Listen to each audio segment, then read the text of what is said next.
Hello guys, and welcome to another quick tutorial video. In this short tutorial video, I'm going to be showing you how you can convert your XRP to USDT in Kucoin.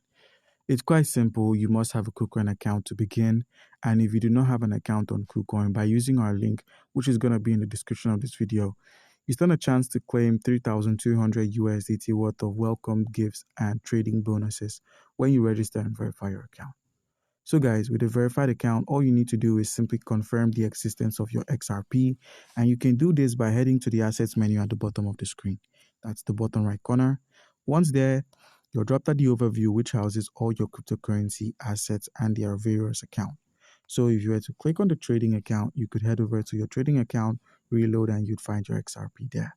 Now, in order to convert the XRP to USDT, click on the home icon, use the toggle at the top and scroll over and click on the convert icon, which is just here. So select the convert icon. Once you've selected convert, swap their places, exchange the BNB for the XRP, swap their places once more, click on max and simply click on confirm. By simply clicking on confirm, we can sell our available XRP for the USDT through the simple convert option. So guys, do comment down below if you have a question concerning how we can convert XRP to USDT in Kucoin, and you'll be given an answer. Thank you.